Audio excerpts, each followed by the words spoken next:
Nous avons le plaisir d'accueillir Jean-Baptiste Donnier, qui est professeur de droit civil et de philosophie du droit à la faculté d'Aix-en-Provence. Vous avez notamment publié un livre, Jalons pour une philosophie du droit. Une théologie même. On recule devant rien. Et vous êtes membre du comité scientifique des cahiers Portalis. C'est une revue donc française d'études et de débats juridiques. Vous avez participé également au colloque national des juristes catholiques de France en 2006 et à cette occasion donc vous avez publié Les droits de l'homme, renouveau de la loi naturelle. Je me suis demandé donc si ça n'était pas justement le genre d'ouvrage qui vous amenait à la piste de ce soir, démocratie religieuse et disparition du politique. Me semble-t-il, il y a un lien avec les droits de l'homme. Peut-être que je me trompe. Nous allons donc le savoir et nous vous remercions d'avance. Merci de votre accueil dans ce lieu que je découvre avec plaisir, grâce à l'invitation de Philippe Lallemand. Je suis vraiment très heureux d'être parmi vous ce soir. Alors, le thème qui vous a été annoncé peut paraître peut-être un petit peu loin des thèmes que vous avez l'habitude de voir traités, qui sont plutôt des thèmes historiques, puisque, si j'ai bien compris, il s'agit d'un café histoire ce soir. Bon. Alors, n'étant pas historien, je vais m'éloigner un petit peu de l'histoire, mais quand même y revenir de manière, vous allez voir, assez condensée, puisque nous allons, avec une petite image, je vais vous inviter à franchir un peu plus de 2 siècles. Vous avez sans doute tous vu ceci dans les journaux récents. Il y a une semaine ou deux, on a vu dans plusieurs journaux cette publicité du gouvernement de la République française, ministère des Solidarités et de la Santé, qui nous invite à ouvrir nos fenêtres. Une page entière dans le Figaro, par exemple, pour nous inviter à ouvrir nos fenêtres. Et ça m'a fait irrésistiblement penser à l'une des grandes trouvailles de la Première République, qui avait inventé un impôt sur les portes et fenêtres. Eh bien, en un peu plus de 2 siècles, on est passé d'une démocratie naissante qui impose les portes et fenêtres à une démocratie qui en est venue à nous inviter, par voie de publicité, à ouvrir nos fenêtres pour chasser les miasmes qui peuvent empoisonner l'air de nos appartements. Alors, ça me paraît, ce petit raccourci me paraît assez significatif, justement du thème que je voulais aborder avec vous ce soir, qui est celui, en fond, d'une transformation de la nature même de la démocratie. L'impôt sur les portes et fenêtres, c'est la manifestation d'un pouvoir politique. Un pouvoir politique qui impose sa volonté. Qui impose sa volonté pour recueillir les sommes dont il a besoin pour faire fonctionner l'État. Et il le fait d'une manière très simple, au fond, puisque cet impôt sur les portes et fenêtres, c'est un impôt qui a été inventé tout simplement parce que il est extrêmement difficile d'échapper à un tel impôt, puisqu'il suffit à l'inspecteur du fisc de se promener dans la rue pour compter le nombre des portes et fenêtres et imposer le propriétaire de l'immeuble. C'est très simple. C'est très simple, mais tout se passe à l'extérieur. C'est-à-dire que le pouvoir politique s'impose, mais de l'extérieur. Il ne pénètre pas à l'intérieur pour aller voir ce qui s'y passe. Il reste à l'extérieur. 2 siècles après, eh bien, le pouvoir politique est entré dans nos maisons pour nous dire d'ouvrir les fenêtres.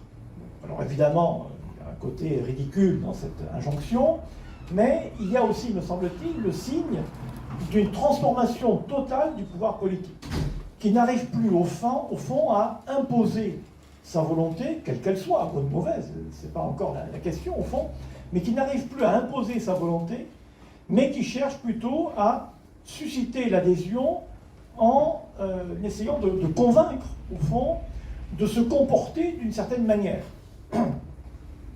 Et il me semble que dans ce petit raccourci historique, eh bien, il y a le passage du politique à quelque chose qui relève davantage du religieux. Et là, je reprends l'exemple de l'injonction ouvrir ses fenêtres. Évidemment, ça peut paraître dans un contexte chrétien, nous sommes ici dans un café qui ne met pas la croix sous le boisseau, ça peut paraître finalement très éloigné, il peut paraître un petit peu incongru de faire un rapprochement entre l'injonction d'ouvrir les fenêtres et l'aspect religieux. Mais si vous sortez du contexte chrétien, et si on s'aventure dans un contexte religieux différent, au fond plus archaïque, eh bien, si vous lisez par exemple les manuels de droit musulman, avec beaucoup de guillemets à cette expression, qui sont publiés par différentes officines intégristes musulmanes au Soudan ou ailleurs, eh bien, vous verrez qu'en guise de droit, vous avez des pages entières sur la manière de se brosser les dents, par exemple. Donc, cette manière de régler le comportement du fidèle est une manifestation, au fond, religieuse. Et il me semble qu'aujourd'hui, eh bien, on est passé d'une démocratie système politique à une démocratie davantage conçue comme un système religieux qui n'impose plus sa volonté, mais qui cherche à susciter l'adhésion, à être cru. Alors, c'est un petit peu l'idée, si vous voulez, que je voudrais développer ce soir avec vous, enfin vous soumettre en tout cas pour en discuter, en partant d'un constat, d'abord, un constat de l'effacement du politique. Ce constat est assez général aujourd'hui. Il est assez général, il n'a pas une grande originalité, mais il me semble qu'on peut quand même en approfondir certains aspects et surtout montrer que cet effacement du politique est le corollaire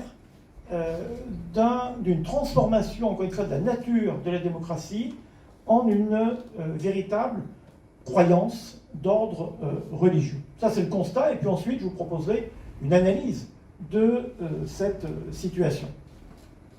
Alors, j'essaierai d'être assez bref pour, évidemment, susciter ensuite la discussion, et d'autant plus que je me suis laissé dire que le plus intéressant était ce qui suivait la conférence, donc autant abréger l'intervention.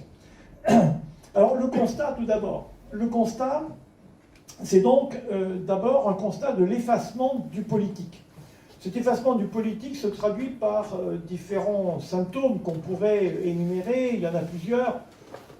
Pour rester peut-être dans le cadre de l'actualité, on entend des craintes un petit peu partout actuellement sur le taux d'abstention aux prochaines élections, par exemple, qui me paraît quand même être un symptôme assez significatif de cet effacement du politique que l'on constate de plus en plus au fil et à mesure des différentes élections où il y a de moins en moins de votants finalement, tout simplement parce que l'électeur moyen finit par se rendre compte que ce pourquoi il vote finalement n'a pas d'incidence très importante puisque les instances politiques qui sont élues, eh bien, ont de moins en moins de pouvoir.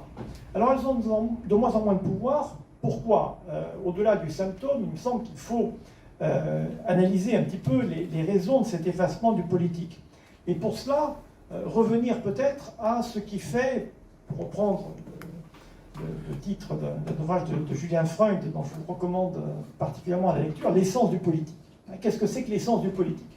Alors, pour Julien Freund, à la suite de Carl Schmitt, c'était la distinction entre l'ami et l'ennemi. Mais il me semble qu'au-delà de cette distinction, sans exclure d'ailleurs cette distinction, mais au-delà de cette distinction, plus fondamentalement, ce qui fait l'essence du politique, c'est la décision. Le politique est le domaine de la décision. Je crois que pour en donner une image assez intéressante et en plus magnifique, on peut se référer, c'est ce que faisait Pierre Boutan dans son La Fontaine politique, on peut se référer à une fable de La Fontaine, qui est une fable éminemment politique, qui est celle de l'alouette et ses petits avec le maître d'un champ. Alors, je ne sais pas si ça rappelle des souvenirs à certains d'entre vous, mais cette fable est celle de la décision politique. L'histoire est très simple, c'est une alouette qui a un petit peu tardé à pondre ses œufs, de sorte que les petits de l'alouette naissent un peu tard, et au point qu'ils ne savent pas encore voler au moment de la moisson. C'est un petit peu gênant parce qu'elle a fait son nid dans un champ de blé, et évidemment, si le champ de blé est moissonné, la vie de ces petits est menacée. Et donc, le temps de la moisson arrive, l'alouette continue à aller chercher de la nourriture pour ses petits, jusqu'au moment où, un soir, en revenant, eh bien, elle trouve une panique générale dans le nid parce que le maître du champ est venu et a annoncé qu'il allait appeler ses voisins pour l'aider à moissonner. Et demain, le lendemain, et l'alouette dit à ses petits, ne vous inquiétez pas, demain il ne se passera rien, je vais retourner vous chercher de quoi vous nourrir, restez tranquille. Et effectivement, le lendemain, personne ne vient. Le soir, le maître du champ revient et il dit cette fois-ci, bon, c'est un petit peu la parabole évangélique, hein, cette fois-ci je vais aller chercher mes cousins, ma famille, et puis bon, finalement, le lendemain, personne ne vient. Et au fur et à mesure, mais les petits grandissent, et le troisième jour, le maître du champ arrive en disant bon, désormais, on ne va plus attendre personne. Je vais demander à mes fils de venir avec moi et demain nous allons moissonner le champ. Et là, l'alouette dit bon, maintenant c'est le moment, il faut partir. Voilà. C'est la décision politique. Si elle était partie 2 jours avant, elle envoyait ses petits à la mort parce qu'ils ne savaient pas voler. Au bout de 2 jours, ils savaient voler, ils ont pu se débrouiller. La décision politique, c'est justement c'est la caractéristique de cette... alors je vais faire plaisir à l'une d'entre vous, de cet habitus particulier qu'est justement l'habitus politique. C'est-à-dire qu'il y a une sorte de... alors en langage chrétien, on dirait de grâce d'État, finalement, qui fait qu'il y a une personne est, par position, située de manière à prendre la bonne décision au bon moment. Mais ce qui caractérise le politique, c'est justement qu'il y a des décisions à prendre, il y a des choix à effectuer. Et ces choix ne sont pas imposés par une connaissance. Bien sûr, il faut connaître la réalité pour pouvoir prendre le choix, mais en dernière analyse, il faut décider. Et c'est ce qui distingue le domaine du politique du domaine de la morale, par exemple. Dans la morale, au fond, il n'y a pas véritablement de choix. Il y a d'abord à discerner le bien. Et une fois que le bien est discerné, évidemment pas facile, hein, mais une fois que le bien est discerné, il n'y a pas d'alternative. Hein, la solution s'impose d'elle-même, si vous voulez, par le discernement de ce qui est bien. Alors que dans le politique, il y a un choix, et un choix qui est relativement indifférent, finalement. L'essentiel, c'est que la décision soit prise, et soit prise au bon moment. Or, pour revenir à des choses beaucoup plus triviales, nous éloigner un petit peu de La Fontaine, eh bien, on s'aperçoit qu'aujourd'hui, le discours politique se présente comme un discours dans lequel il n'y a plus de choix possible. C'est-à-dire que, finalement, il n'y a plus qu'une seule solution. C'est ce qu'on appelle la pensée unique. Mais la pensée unique, c'est finalement, c'est le contraire d'une pensée d'abord, et c'est le contraire surtout d'un choix politique. Le politique suppose un choix entre 2 options, plusieurs, mais au moins 2 options. Et c'est le choix qui fait, finalement, qui ordonne la décision prise au bien commun. Je vous prends là aussi un exemple un petit peu simpliste, mais c'est l'exemple du code de la route. Sur les chaussées, eh bien, il faut se mettre d'accord pour rouler soit à droite, soit à gauche. Il n'est pas plus juste de rouler à droite qu'à gauche. Ce n'est pas une question de justice. Ici. Il ne s'agit pas de discerner ou de bien. Il n'est pas meilleur de rouler à droite qu'à gauche ou inversement. En revanche, il serait catastrophique de ne pas décider si on doit rouler à droite ou à gauche. Et ça, c'est une décision politique. Or, aujourd'hui, eh bien, on nous présente dans le discours politique le fait qu'il n'y a pas finalement de décision à prendre, qu'il n'y a qu'un seul choix qui s'impose. Et dès lors, eh bien, le politique ne peut que disparaître au fond et se fondre dans autre chose. Il me semble que cet effacement du politique provient du fait que, eh bien, on a perdu le sens de la décision qui fait l'essence du politique. Alors, si le politique n'est plus le lieu du choix, de la décision, qui n'est pas arbitraire, hein, bien entendu, qui se fonde sur des raisons, mais enfin, il faut à un moment donné prendre une décision et l'imposer, eh bien, sur quoi, qu'est-ce qui va remplacer, au fond, cette dimension politique? Eh bien, c'est une dimension morale et, en dernière analyse, religieuse. Alors, on peut en voir plusieurs exemples, plusieurs illustrations, plusieurs manifestations. J'en prendrai trois, si vous voulez, trois exemples très différents, vous allez le voir. Le premier exemple d'actualité, là aussi, c'est celui de la politique extérieure des gouvernements démocratiques. Cette politique extérieure, c'est un lieu commun, hein, je n'invente rien en disant ça, eh bien, est aujourd'hui entièrement orientée par des considérations qui se veulent des considérations d'ordre moral. Hein, c'est-à-dire que il n'y a pas, enfin, la politique étrangère n'est plus un jeu de puissance, donc échappe à la décision politique, mais est le lieu d'expression d'une morale. C'est-à-dire qu'on va défendre le bien. C'est l'empire du bien. Et évidemment, l'ennemi est celui qui incarne le mal, toujours.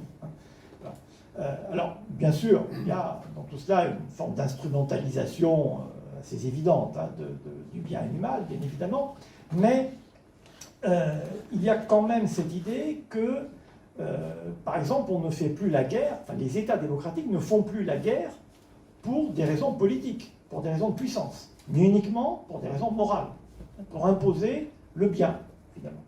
Et on voit très bien dans l'affaire ukrainienne ces derniers jours une espèce d'opposition frontale entre deux conceptions, une conception politique des relations internationales, avec toute la brutalité qu'elle peut engendrer, mais qui est l'exercice d'une puissance, au fond, et de l'autre côté, eh bien, des démocraties occidentales qui eh bien, présentent l'adversaire comme finalement l'incarnation du mal et présentent leur opposition comme la défense de valeurs.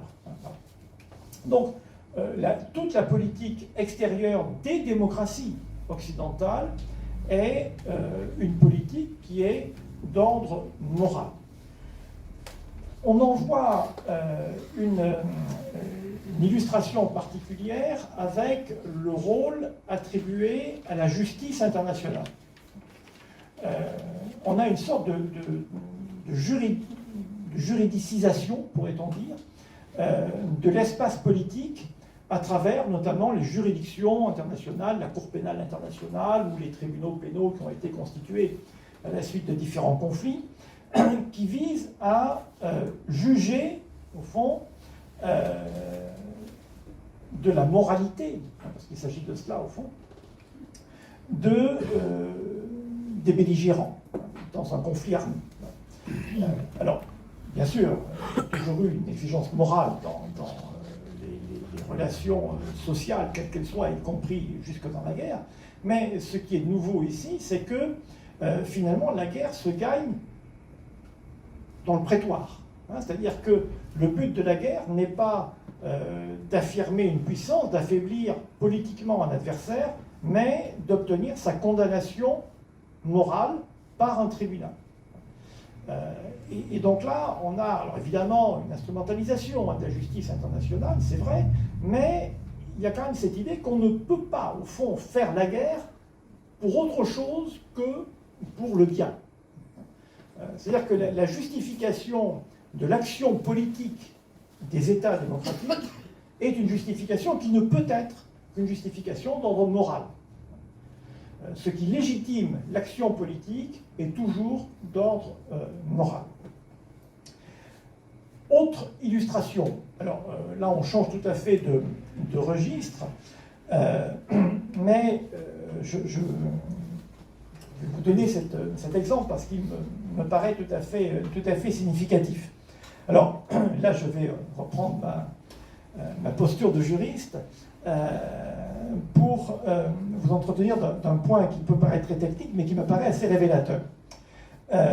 Dans les relations privées, entre personnes privées, dès qu'il y a un élément étranger à notre ordre juridique, en France par exemple, eh bien, vous avez un litige dans lequel il y a un élément extérieur à l'ordre juridique français qui apparaît, se pose la question de savoir en fonction de quelle loi il va falloir trancher ce litige.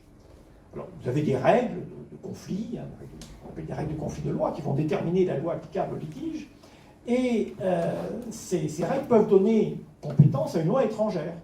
Les tribunaux français appliquent tous les jours des lois étrangères. Mais il se trouve que, avant d'appliquer une loi étrangère, traditionnellement, eh bien, on regarde un petit peu ce qu'il y a dans la loi étrangère quand même. Parce que la loi qu'on va utiliser, elle va servir à rendre une décision de justice qui va s'intégrer dans notre ordre juridique interne.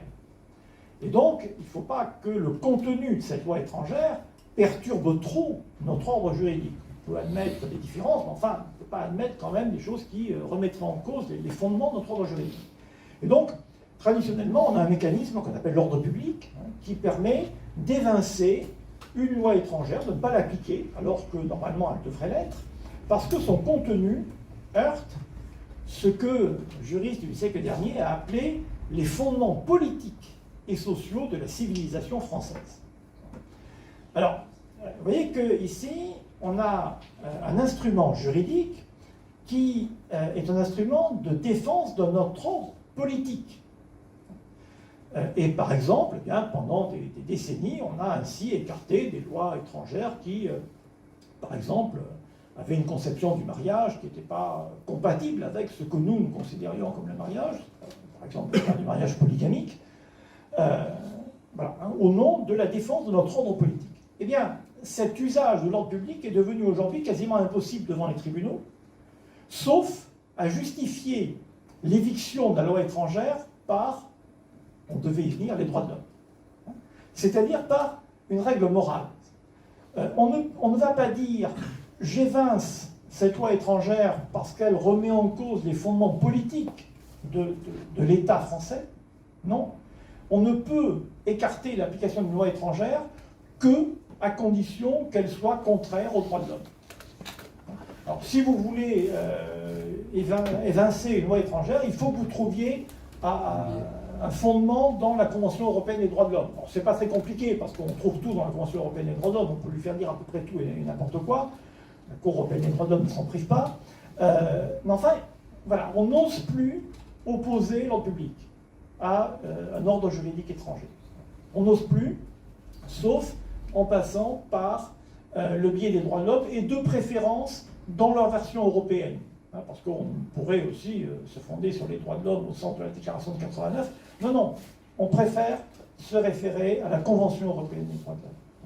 Donc vous avez là aussi une disparition, au fond, du domaine du politique dans le domaine des relations internationales, on l'a vu, ici dans le domaine des relations privées internationales, au profit d'une approche purement morale. Et enfin, dernière manifestation, peut-être la plus significative, et là je reviens à mon affiche de tout à l'heure, c'est la situation que nous avons connue, nous connaissons encore depuis 2 ans maintenant, avec l'épidémie de coronavirus.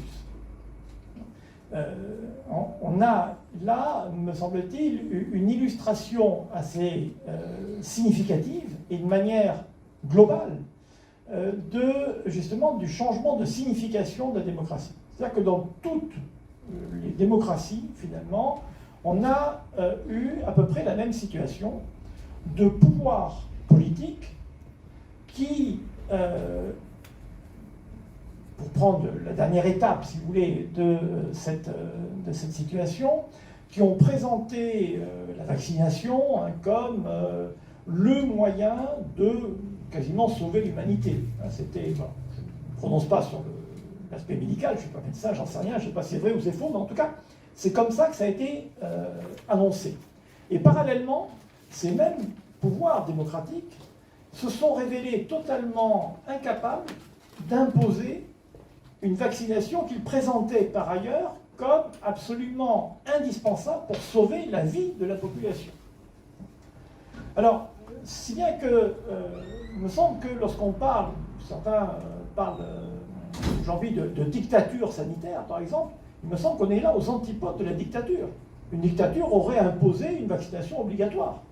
Encore une fois, je ne dis pas que ça aurait été bien ou pas bien, mais enfin, une dictature, c'est ça. Une dictature, c'est un pouvoir politique qui s'impose. Or, on a assisté à quoi?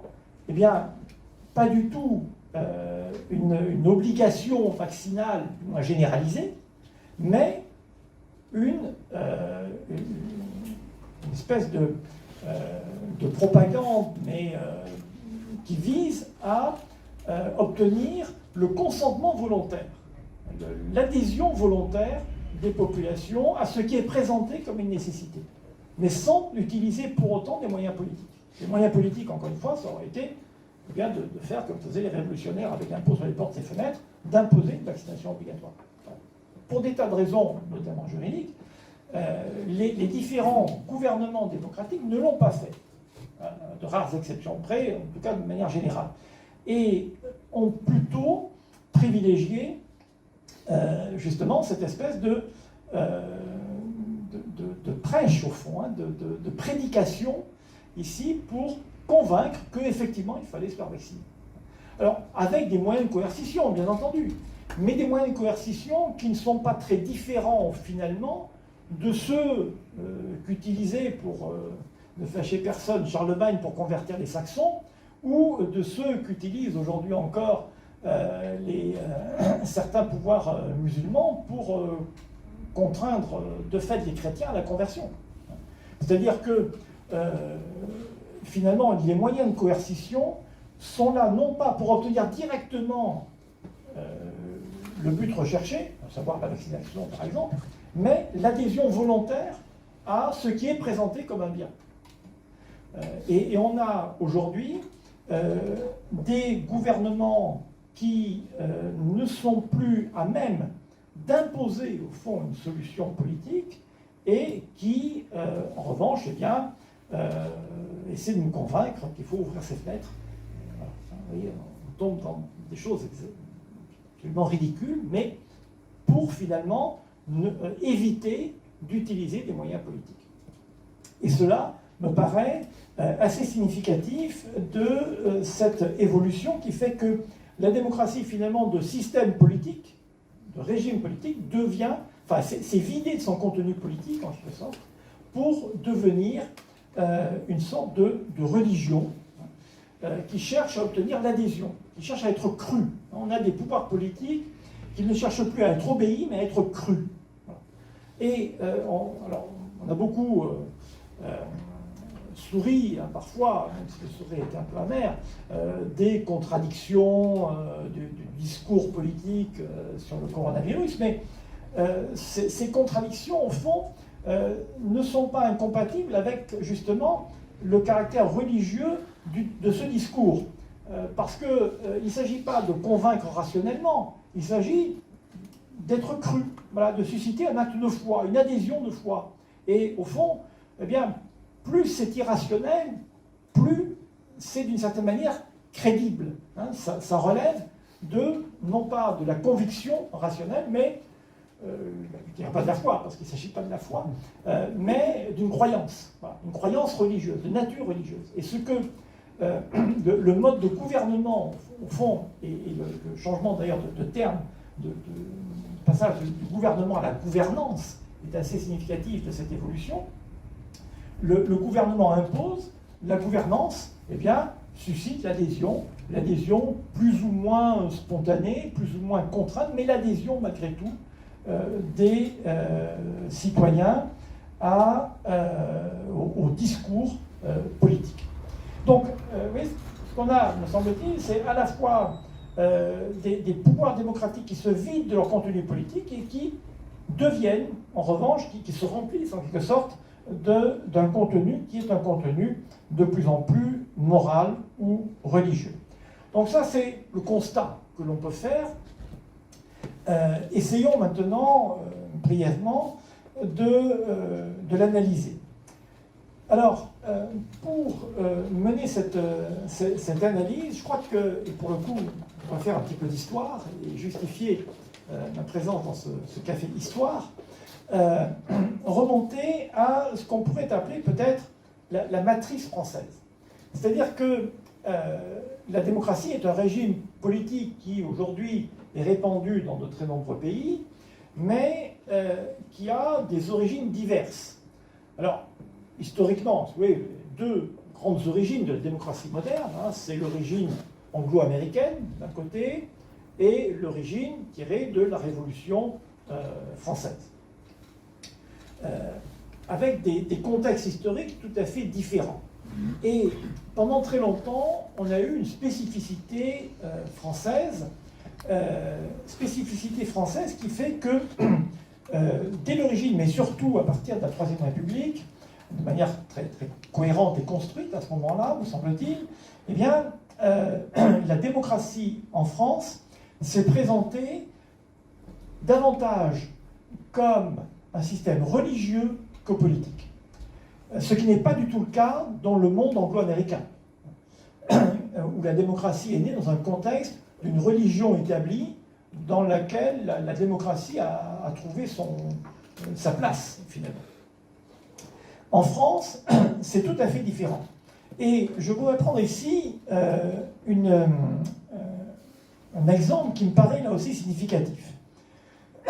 Au début de la Troisième République, quand donc la République s'installe, lorsque les républicains prennent le pouvoir, très rapidement, ils vont prendre deux décisions concomitantes d'ordre symbolique, mais qui me paraissent particulièrement significatives. Vous savez qu'en 1870-1871, la Commune a incendié un certain nombre de monuments de Paris, et notamment les Tuileries. Bon, enfin, les Tuileries n'étaient pas le seul monument incendié par la Commune, il y avait l'Hôtel de Ville par exemple. L'Hôtel de Ville a été reconstruit, les Tuileries ont été détruites. Et c'est au même moment que les gouvernements de la Troisième République, les gouvernements républicains de la Troisième République, prennent une double décision de raser les Tuileries et de transformer l'église Sainte-Geneviève en panthéon des grands hommes de la République. Les deux décisions sont absolument concomitantes. Alors, il me semble que c'est assez significatif de ce qui était à l'époque une spécificité de la démocratie française. À savoir que le but du pouvoir républicain en France n'est pas de s'emparer du pouvoir politique. Au fond, le pouvoir politique ne l'intéresse pas les républicains. Le pouvoir politique, c'est les Tuileries. C'est le siège du pouvoir politique. Eh bien, ce siège est détruit, il est rasé, il n'en reste rien. En revanche, on s'empare d'une église pour en faire un temple à la gloire des grands hommes de la République.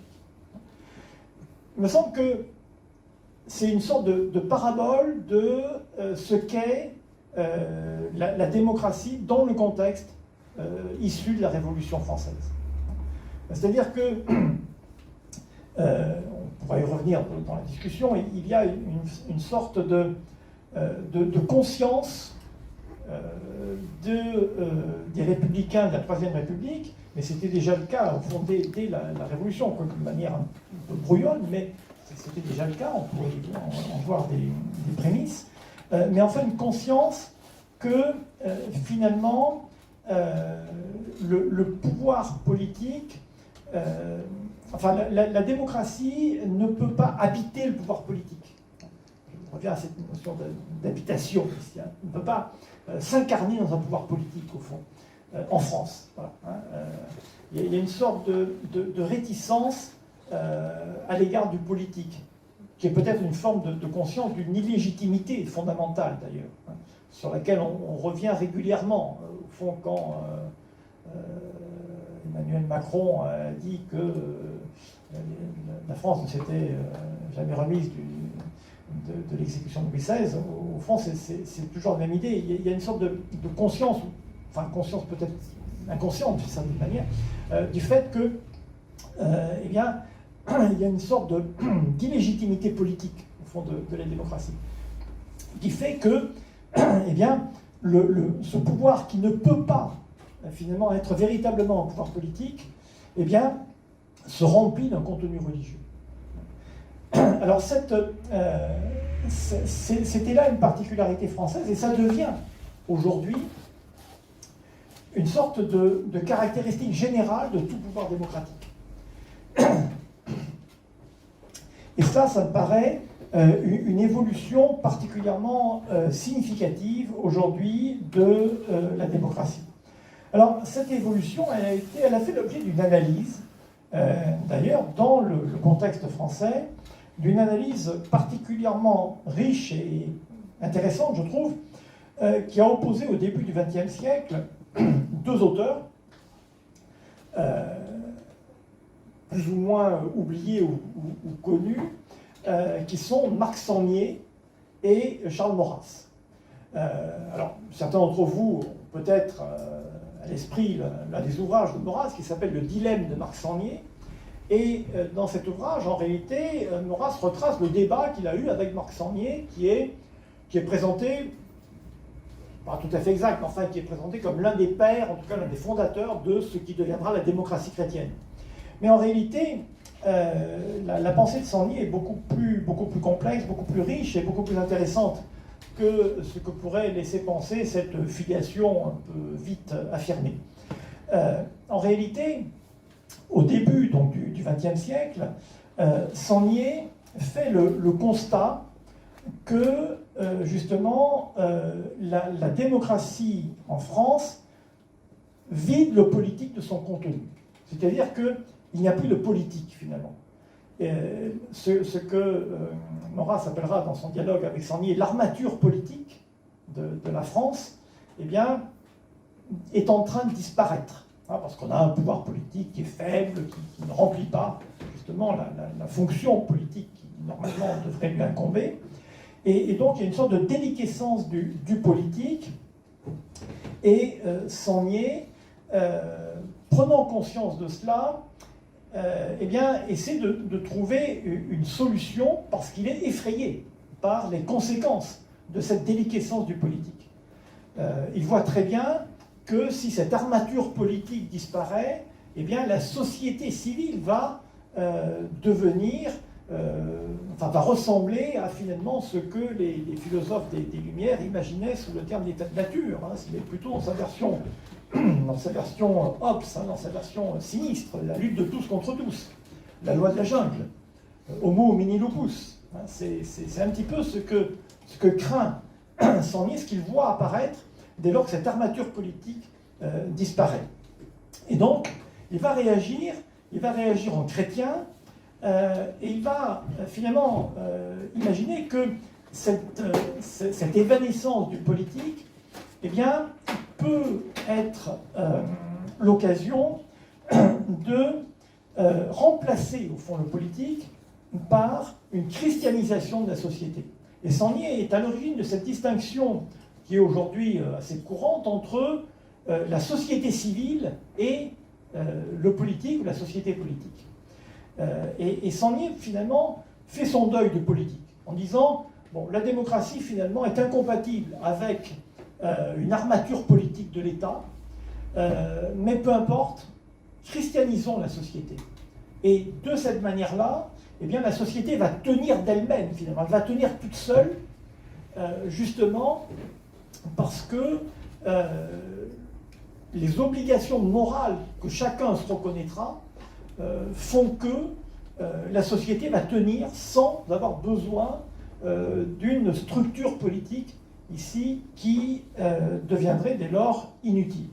Sangnier fait le pari de l'inutilité du politique. Et il voit bien que finalement il faut remplacer ce politique par du religieux. Et comme il est chrétien, il veut que ce religieux soit chrétien, et même catholique. Et il voit très clairement aussi que si on ne parvient pas à christianiser la société, eh bien la démocratie va devenir une religion.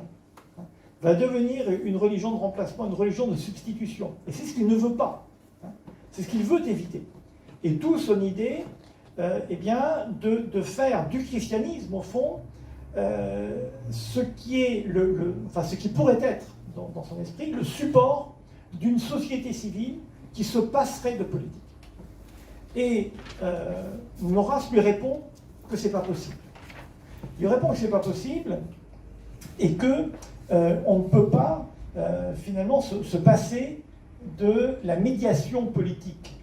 Alors, pour des raisons d'ailleurs religieuses, hein, mais que Maurras ne développe pas en raison de l'état, de sa position à l'égard de la foi à ce moment-là du moins, mais aussi eh bien parce que la médiation politique est indispensable justement pour prendre des décisions dans des domaines où la morale, finalement, n'intervient pas directement, ou du moins ne suffit pas à justifier la décision prise.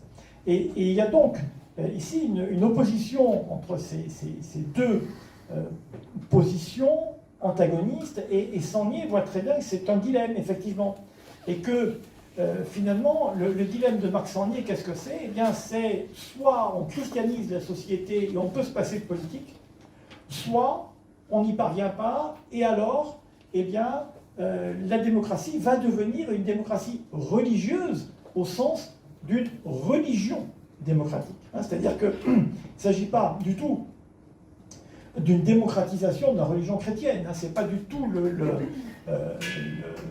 l'état d'esprit de Sangnier.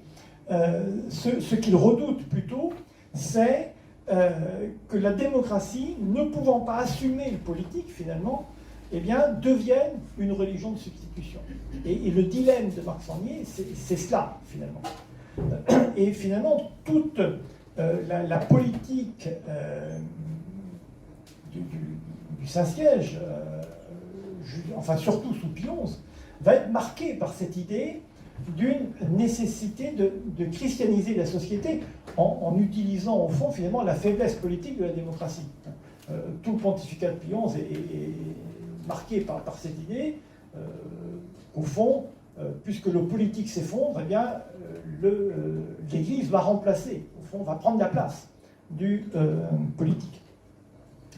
Alors, on voit très bien aujourd'hui que bien, le rêve de Sangnier ne s'est pas réalisé. En revanche, son cauchemar est en train de se réaliser. C'est-à-dire que la christianisation de la société n'a pas eu lieu, c'est le moins qu'on puisse dire, et la démocratie, dès lors, s'étant vidée de son contenu politique, est devenue une sorte de religion de substitution. C'est la religion des droits de l'homme, c'est la religion des valeurs démocratiques, des valeurs de la République. Alors, en France, on dit les valeurs de la République, mais ce n'est plus une spécificité française. Ce qui est assez significatif, me semble-t-il, c'est de voir comment la démocratie dans le monde anglo-américain, finalement, eh bien, a changé elle-même de nature. Vous savez, il y a en droit anglais un adage célèbre, qui est en français comme tous les adages de droit anglais, selon lequel le Parlement d'Angleterre peut tout faire, sauf changer un homme en femme. C'est la charte de la démocratie britannique. C'est-à-dire qu'on a ici un pouvoir politique, démocratique, le Parlement, voilà, mais qui se reconnaît une limite. Et cette limite, c'est la loi naturelle. Le Parlement britannique peut tout faire, sauf changer un homme en femme. Ça, il ne peut pas, parce que c'est la nature des choses. Voilà. Il y a une nature des choses devant laquelle, eh bien, le politique ne peut pas intervenir. Eh bien, aujourd'hui, le Parlement d'Angleterre peut tout faire, y compris changer un homme en femme. Il ne s'en est pas privé.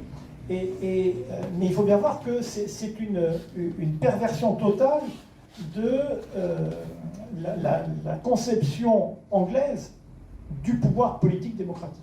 Et c'est plutôt, ici, une influence, me semble-t-il, de la conception de la démocratie qui a prévalu en France depuis la Révolution. Donc, voilà, j'ai été très long, mais ce que je voulais essayer de vous soumettre comme base de discussion, c'est ça, c'est-à-dire l'idée que, au fond, la démocratie s'est vidée de son contenu politique, et au fur et à mesure qu'elle se vide de son contenu politique, elle se remplit d'un contenu qui ne peut être que religieux, parce que si elle ne prend pas, si elle n'occupe pas ce terrain religieux, eh bien, tout simplement, le politique étant complètement évanescent, l'armature de la société disparaît. Et l'exemple du coronavirus, encore une fois, il me paraît assez significatif. On a ici une épidémie qui menace, bon, on va faire comme si, qui menace la vie de millions de gens. Il y a une solution, eh bien, on a un pouvoir politique qui est incapable de l'imposer, cette solution, et qui n'a d'autres ressources que d'essayer de convaincre la population d'adhérer à ce qu'il lui présente comme étant une nécessité. Mais cet épisode que l'on vient de vivre me semble révélateur, non pas de l'émergence d'une dictature, mais au contraire d'un effondrement du politique, d'une véritable évanescence politique, d'un pouvoir politique qui ne peut plus imposer une solution, qui ne peut plus prendre, qui n'est même plus à même de prendre une décision, d'effectuer un choix de nature politique. Et il y aurait ici beaucoup à dire encore sur la notion d'état de droit, qui empêche, qui encadre justement la décision politique, et qui fait que cette décision est de moins en moins politique, tout simplement parce qu'elle est encadrée par tout un canevas de règles qui enserrent la décision politique et qui, dans certains cas, la rendent totalement impossible. Donc voilà, je crois que ce que je voulais essayer de vous dire ce soir, c'est cela, au fond, c'est qu'on a une sorte de système de vase communicant avec un effondrement du politique à l'intérieur du pouvoir démocratique et une émergence au sein de ce pouvoir d'un système de nature religieuse. Voilà les thèmes de discussion que je vous soumets.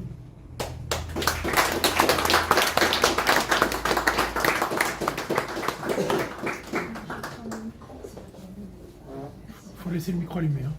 Comment ? Voilà, Alors finalement, si j'ai bien compris, vous nous avez montré que la démocratie était le chantre naturel pour des oppositions religieuses. C'est ce que nous vivons de nos jours, puisqu'on a d'une part, on va dire, le transhumanisme et l'islam. Oui, alors... Puisque le rêve de Marx a échoué, le cauchemar que nous vivons, c'est celui-là, précisément. Alors, c'est celui-là, oui et non, parce que je crois que bon, le transhumanisme, c'est un petit peu l'horizon qui sert de, je ne vais pas dire de Graal ici, mais enfin, de substitut du paradis, en fait. Hein, c'est le but à atteindre. Quant à l'islam, c'est autre chose, je crois, mais ce qui me paraît plus significatif encore, c'est le fait que la démocratie elle-même, à travers des valeurs qui sont présentées comme des valeurs inhérentes à la démocratie, eh bien, devient un système religieux. Un système religieux qui a évidemment ses dogmes, qu'on ne peut que très difficilement contester. Bon, j'ai failli vous apporter cet exemple parce qu'il m'a fait à la fois bondir et en même temps sourire. Dans une des deux grandes revues juridiques hebdomadaires, il y a cette semaine un article sur la récente loi qui pénalise, qui interdit les thérapies de conversion. Mais bon.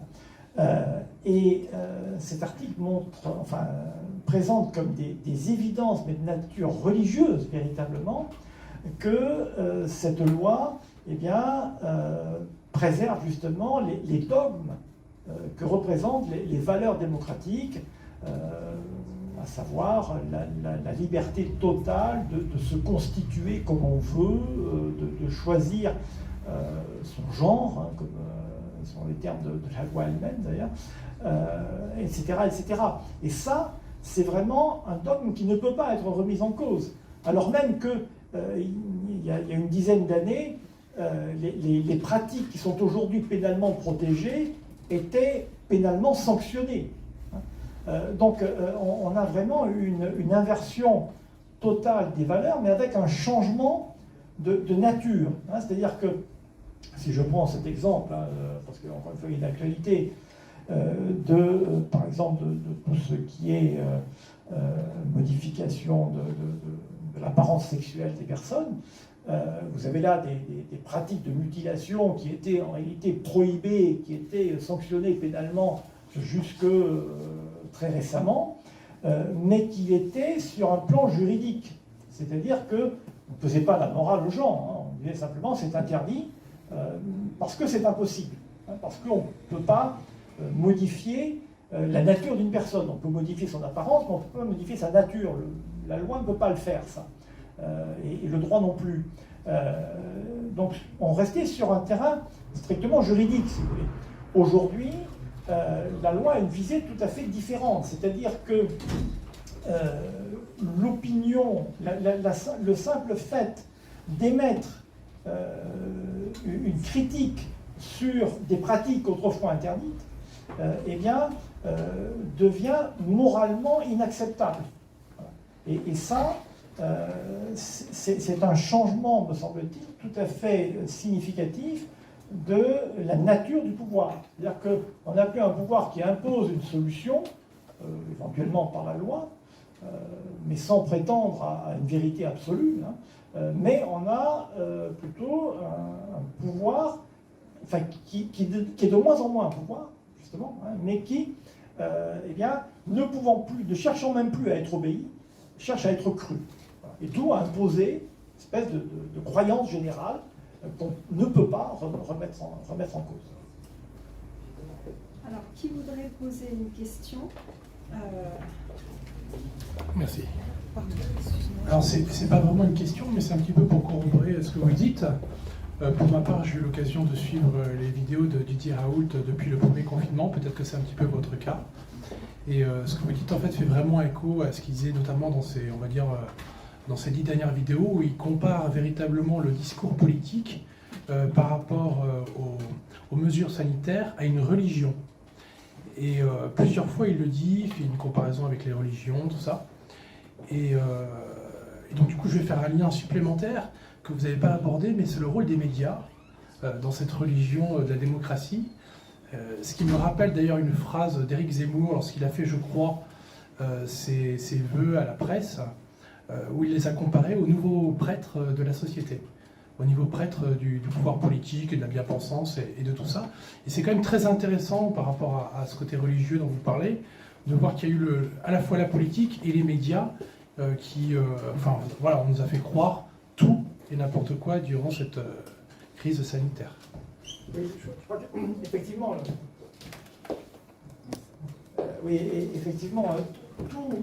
tout système religieux a besoin de médiation.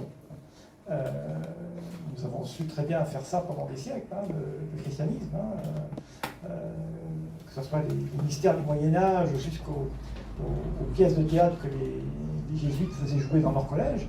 On a toujours besoin d'une médiation, comme ça, culturelle en quelque sorte. Hein.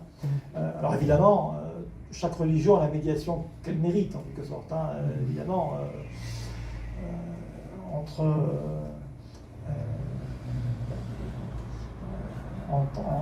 les pièces religieuses de Racine et les dernières émissions de télévision, bon, il y a évidemment un abîme culturel, mais au fond, ça participe de la même idée. Hein. C'est-à-dire qu'effectivement, vous avez tout à fait raison, une espèce de médiation culturelle qui fait qu'on va imprégner culturellement la société dans un certain nombre de croyances, moins légitimes. Et d'autre part, ce que vous avez dit également, me paraît aussi très significatif, on nous a fait croire tout et n'importe quoi. C'est la définition même de la croyance religieuse, je dirais en dehors du christianisme. Bon, on est là on est là sous la croix, hein, donc on peut le dire. De toute façon, on peut le dire partout, même lorsque la croix n'est pas présente. Mais le christianisme est la seule religion, au fond, qui, et vous avez ici l'encyclique de Jean-Paul II, Veritatis Splendor, qui a cherché des raisons à la foi. Hein, c'est-à-dire qui est fides querens intellectum. Hein, c'est la foi qui poursuit la raison pour, évidemment, essayer de rendre raison, justement. Oui, il n'y a pas d'opposition entre les deux. Pas d'opposition. Ouais. Hein. Mais dans toute autre religion, plus c'est absurde, plus il y a de croyances. Hein. C'est-à-dire que, et là, je crois que ce qui peut-être nous empêche, en tant que chrétiens, de bien voir cette évolution, peut-être c'est ça. C'est-à-dire que nous sommes imprégnés d'un système religieux dans lequel la raison joue un rôle essentiel. Alors que dans la plupart des autres systèmes religieux, je dis la plupart parce que je ne suis pas un spécialiste des études interreligieuses, mais il n'y a pas ce lien entre la foi et la raison. Et plus une croyance est absurde, au fond, plus elle suscite d'adhésion et de croyance. Et là, on est vraiment, me semble-t-il, dans ce type de système religieux. Alors, bah tiens, Alain. Merci. Moi, j'ai des questions concernant la chronologie de ce passage, comme vous avez expliqué, à la fois de cette démocratie politique à cette démocratie religieuse, et puis aussi de l'influence française au monde. Quels sont les jalons historiques, ou plutôt juridiques, selon votre parti, qui ont fait passer à ça? Merci. Bien, alors, c'est difficile de discerner justement les différentes étapes.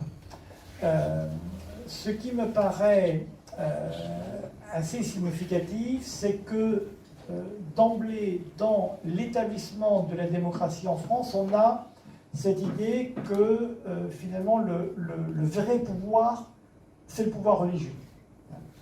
Et que donc, ce qui est visé, c'est le religieux plus que le politique.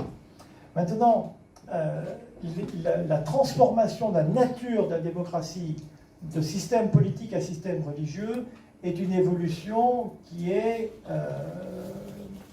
relativement récente malgré tout et qui est même en cours, je crois. Et là, l'élément qui est sans doute le plus important, c'est l'importance prise par la notion de droit de l'homme. Alors vous vouliez qu'on en parle, on est obligé d'en parler, et votre question m'y amène, parce que là, véritablement, on a une transformation assez radicale de la démocratie sous l'emprise justement de cette théorie des droits de l'homme.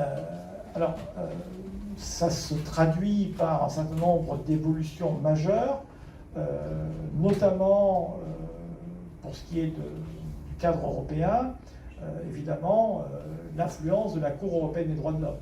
Hein, c'est absolument évident. On a, depuis de nombreuses années, une jurisprudence, si on peut dire, enfin, parce que c'est tout sauf du droit et de la prudence, de la Cour européenne des droits de l'homme, qui tisse un véritable réseau autour des différents États pour justement enfermer ces États et dans une sorte de carcan pseudo-juridique qui les empêche de prendre des décisions politiques. Et ça me paraît vraiment tout à fait significatif.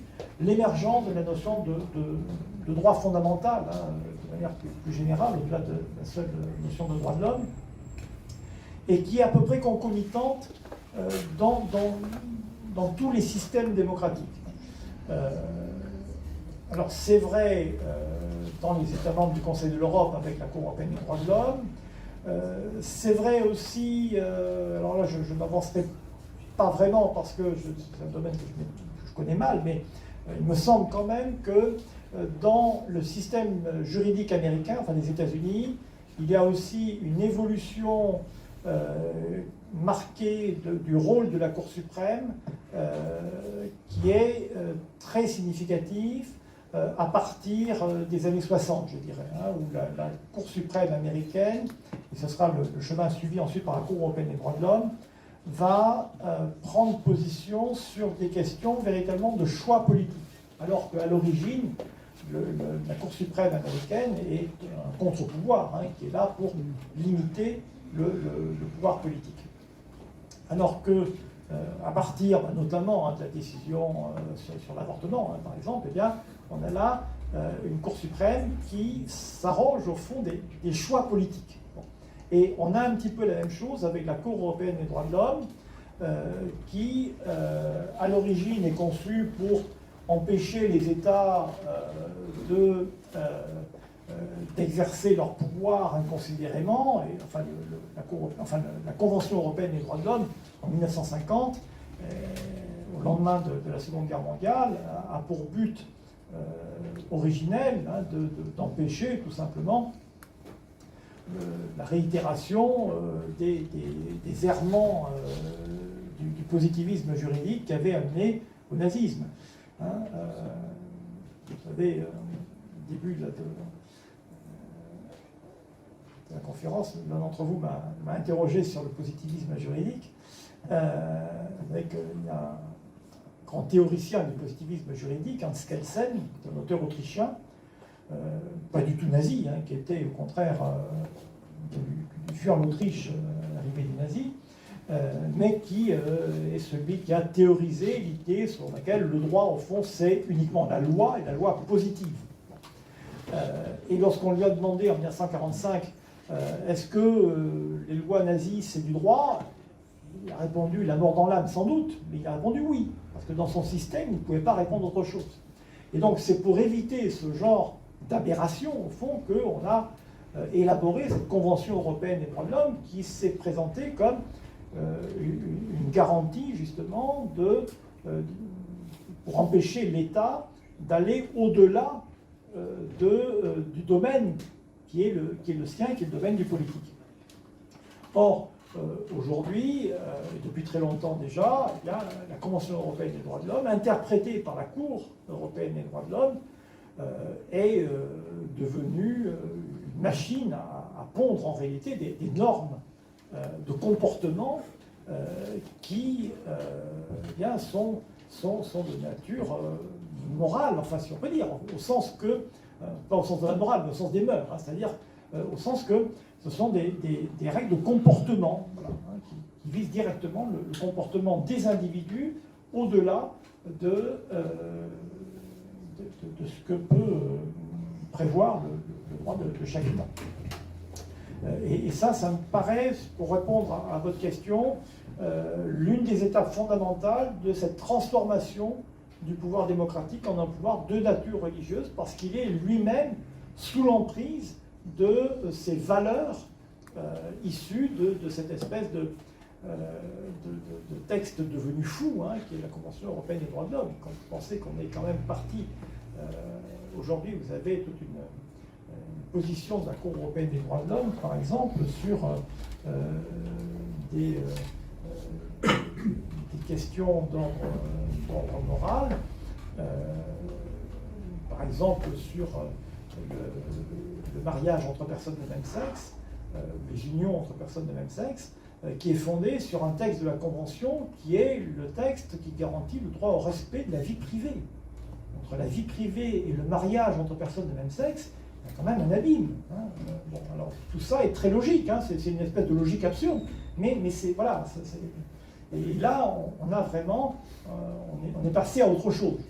On a changé d'univers, et on l'a fait à partir de cette notion de droit de l'homme. Et simplement, mais là, je ne veux pas m'étendre trop, ou alors peut-être ça suscitera une autre discussion, c'est la raison pour laquelle il me semble qu'il y a quelqu'un qui a parfaitement compris ça, c'est Jean-Paul II. Et lorsqu'il a repris cette notion de droit de l'homme, et il l'a fait d'emblée dans sa première encyclique. Dans sa première encyclique, il a une phrase sur les droits de l'homme, c'est une phrase capitale. Il parle des droits naturels et objectifs de l'homme. les droits objectifs. Ça change tout. Ça change tout parce que les droits de l'homme devenus fous, ce sont des droits subjectifs. Ce sont les droits d'un individu, le pouvoir d'un individu, purement subjectif. Jean-Paul II a essayé de renverser la notion, enfin plutôt de la remettre d'aplomb, si j'ose dire, à travers cette notion de droit objectif. Malheureusement, personne n'en a tenu compte, et aujourd'hui tout cela est malheureusement très oublié, y compris dans le magistère de l'Église. Enfin voilà, c'était une tentative en tout cas. Donc, merci pour ce jalon. Moi j'ai une question, j'en proposerais bien un autre jalon qui est plus ancien, c'est-à-dire que au niveau je dirais, de la genèse de la République et de la démocratie française, il y a une variante, c'est Saint-Simon, c'est le saint-simonisme. Et dans le saint-simonisme, la base même du saint-simonisme, donc on est juste au début de la Révolution française, le principe du saint-simonisme, c'est d'évacuer le politique, au profit des techniciens. C'est-à-dire, ce qui est important, c'est la gestion, c'est l'administration. Les politiciens, ils ne valent pas grand-chose. C'est sa vision du monde. Et donc, je ne proposerai pas ça comme premier jalon, mais je proposerai, c'est une question que je pose, je proposerai bien comme jalon l'arrivée au pouvoir des Saint-Simoniens avec Emmanuel Macron, c'est-à-dire que grosso modo, avec Emmanuel Macron, tout le monde dit que ce sont les technos, donc les techniciens, disons les technocrates qui sont arrivés au pouvoir, et eux évacuent complètement la politique pour ne plus faire que de la gestion. C'est pour ça qu'ils proposent le tout en même temps, parce qu'à la limite, le en même temps, ils ne prennent pas de décision, et là on reboucle bien sur l'absence du politique. Tout peut se faire en même temps pour eux à partir du moment où on gère bien. Et est-ce que ça pourrait être un jalon de l'accélération de la disparition du politique au profit de la morale et donc de la religion démocratique? Oui, alors effectivement, c'est une idée tout à fait intéressante qui a été développée notamment par le collègue Frédéric Rouvillois, qui a remis effectivement en honneur ce lien entre Saint-Simon et Macron.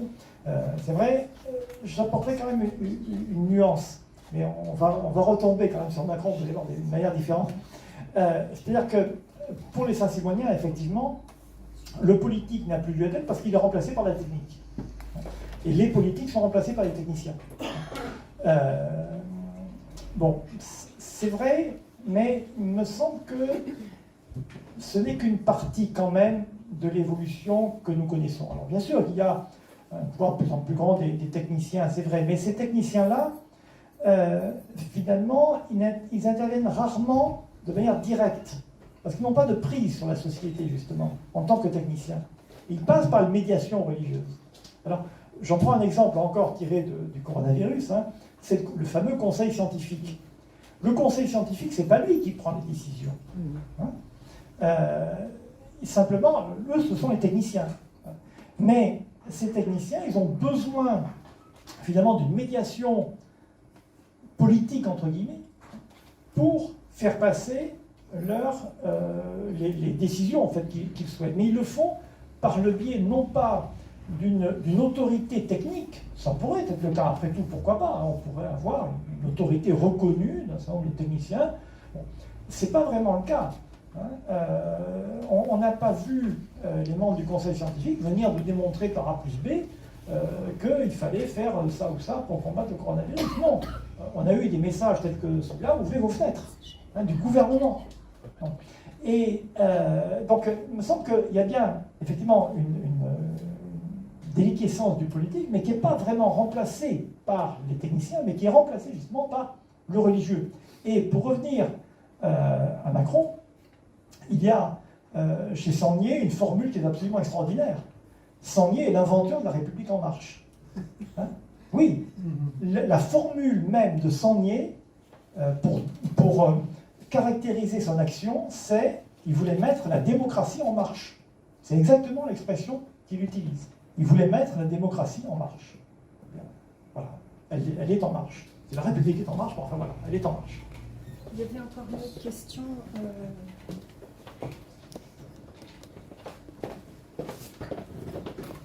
Oui, bonsoir, merci, c'était vraiment très intéressant. J'avais juste une petite remarque. Dans votre démonstration, on a le sentiment que cette déliquescence politique au profit d'un nouveau religieux, c'est presque quelque chose d'involontaire. Or, si on reprend ce qui a été, je pense, une intervention assez intéressante de Vincent Caillon, où il parlait du fait que justement, les républicains de la Troisième République, constatant les échecs répétés des différentes républiques, disaient une république démocratique dans un pays catholique, c'est pas possible, donc il faut substituer au catholicisme une autre religion, qui est la laïcité. Donc en fait, c'est une démarche vraiment volontaire de destruction de la structure catholique du pays pour y substituer la laïcité, religion de la République. En fait, et là, je vous rejoins complètement sur le fait qu'on est bien dans un domaine religieux. Mais c'est pas quelque chose qui s'est fait, je dirais, presque de manière non naturelle, mais d'une manière vraiment volontaire par les républicains de la Troisième République. Tout à fait.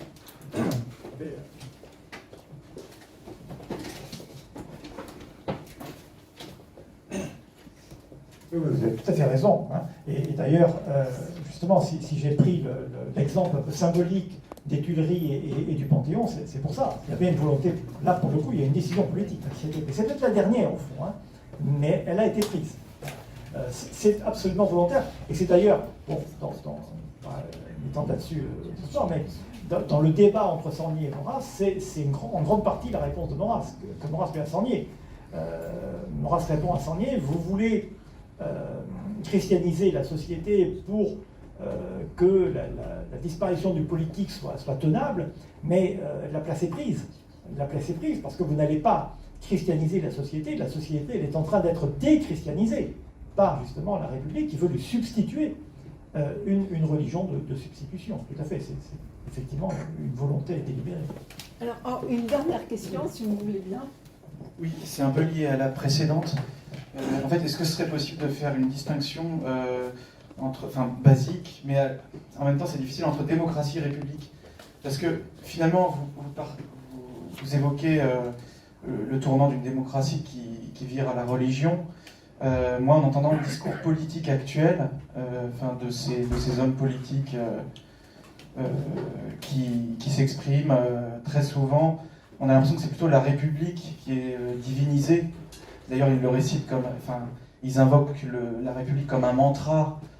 D'ailleurs, ça crée la suspicion quand certains candidats disent « Vive la République » et surtout, vive la France. Et donc, je vais savoir, c'est vrai qu'en France, on a l'impression que la République est plus qu'une république. Et vis-à-vis de la démocratie, un peu si vous pouvez revenir sur cette distinction. Bon, alors je vais essayer de le faire brièvement, mais là, la question est redoutable, parce qu'on pourrait y passer la nuit. Alors, si vous voulez, dans le contexte français, la République, quand même, est assimilée à la démocratie au sens des valeurs. C'est-à-dire qu'initialement, c'est vrai, la République en France est distincte de la démocratie. La démocratie est plutôt un concept anglo-américain. C'est vrai. Gréco-romain? Alors oui, ça c'est autre chose. Là, on est dans un autre univers. Mais à l'époque moderne, si vous voulez. Alors qu'en France, c'est vrai qu'on a plutôt mis l'accent sur la République, mais la République entendue dans un premier temps dans un sens très, très négatif, comme pour reprendre la formule d'Anatole France, l'absence de roi, tout simplement.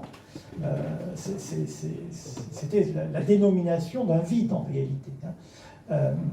Mais ce qui me paraît aujourd'hui apparaître sous nos yeux, c'est une sorte de convergence, en réalité, entre la démocratie dans son versant anglo-américain et la République dans son versant français, convergence qui s'effectue à travers les valeurs. Les droits de l'homme aussi. Voilà, les droits de l'homme, exactement. Les droits de l'homme. Voilà, les droits de l'homme qui sont la dénomination commune, si vous voulez, de ces valeurs. Mais on parlera plus volontiers aujourd'hui de valeurs démocratiques, avec, dans le discours politique, une certaine tendance à faire de la République distincte justement de la démocratie, une sorte de notion quasiment réactionnaire. Lorsque Alain Finkielkraut parle de République, on le traite de réactionnaire, mais parce qu'on le soupçonne de ne pas être absolument démocrate, au sens d'adhésion aux valeurs de la démocratie.